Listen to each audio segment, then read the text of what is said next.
In 2024, Utah passed House Bill 29, the Sensitive Materials Law, requiring public schools to review and remove pornographic or indecent content from instructional materials. To help districts implement this law, the Utah State Board of Education created a flowchart outlining the review process and key definitions for clarity. Here's a breakdown of how the process works. A formal reconsideration request of specific material is the first step in the review process. To initiate this, a reconsideration form from the respective school district must be completed and submitted. Each district has its own form, policies, and submission guidelines, including required information and designated recipient. This information should be readily accessible to the public on the school district's website.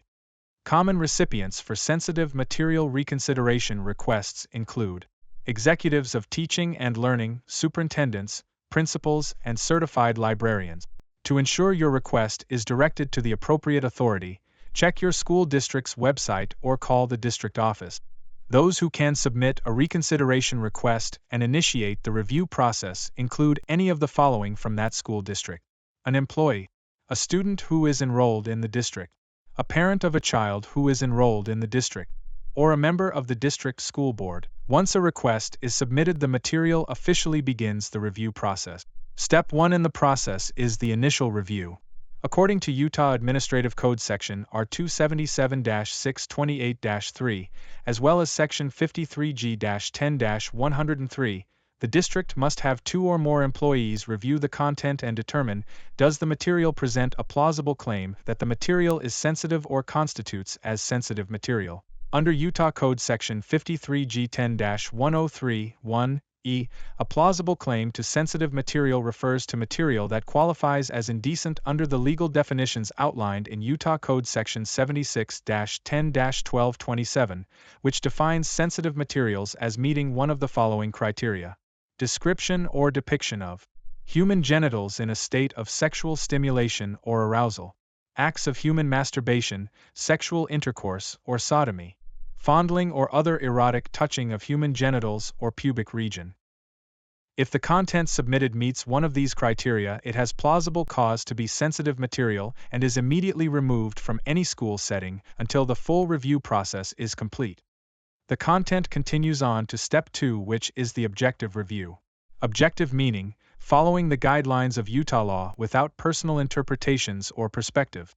The guidelines for the objective review are referred back to Utah Code Section 76-10-1227.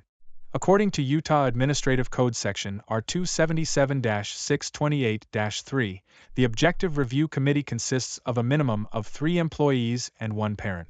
Anyone who has curated the material or are involved in challenging it are not eligible to serve on the committee.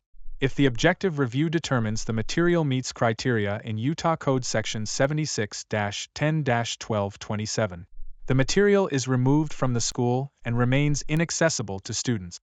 If the material meets the objective criteria for sensitive material, it forgoes a subjective review, as the outcome of subjective review is irrelevant and has no bearing on the non-discretionary objective sensitive material conclusion, according to Utah State Code Section 53G-10-103(2)(d).